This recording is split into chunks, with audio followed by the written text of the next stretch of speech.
নমস্কার, আমি মঞ্জু ভট্টাচার্য। আমার গল্প পাঠ আসরে আপনাকে স্বাগত জানাচ্ছি।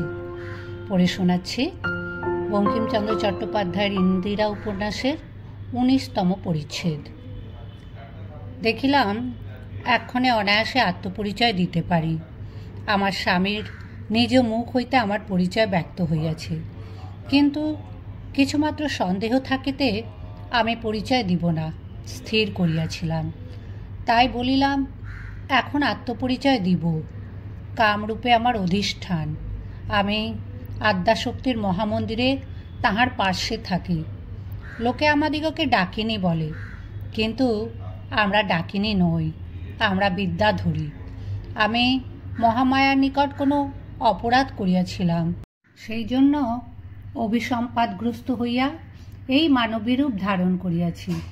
পাচিকাবৃত্তি এবং কুলোটাবৃত্তিও ভগবতীর সাপের ভেতর, তাই এই সকল অদৃষ্টে ঘটিয়াছে।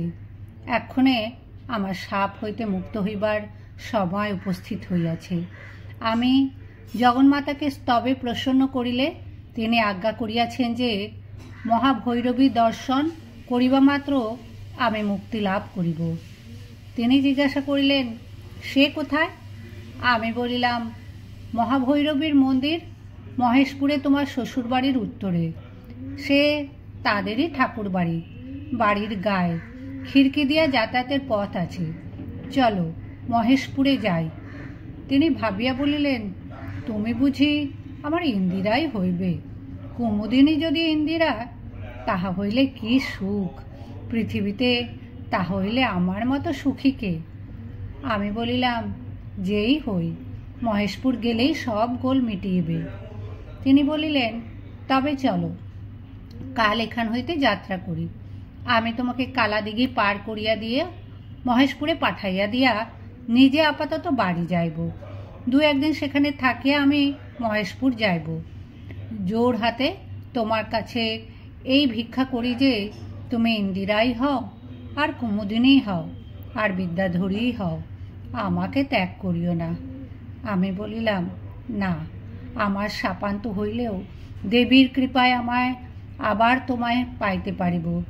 তুমি আমার প্রাণাধিক প্রিয় বস্তু। এই কথাটা তো ডাকিনীর মতো নহে।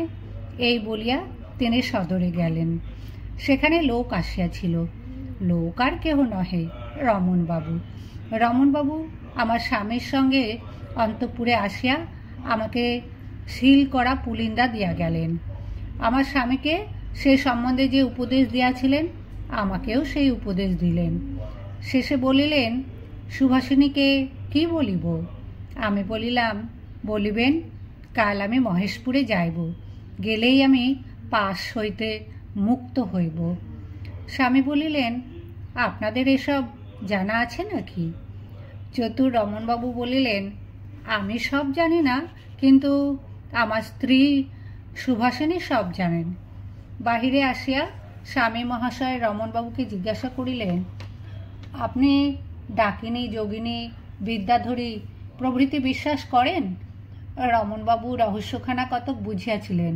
বলিলেন, করি। সুভাষিনী বলেন, কুমুদিনী সাপগ্রস্ত বিদ্যাধরী। স্বামী বলিলেন, কুমুদিনী কি ইন্দিরা? আপনার স্ত্রীকে ভালো করিয়া জিজ্ঞাসা করিবেন। রমণবাবু আর দাঁড়াইলেন না, হাসিতে হাসিতে চলিয়া গেলেন।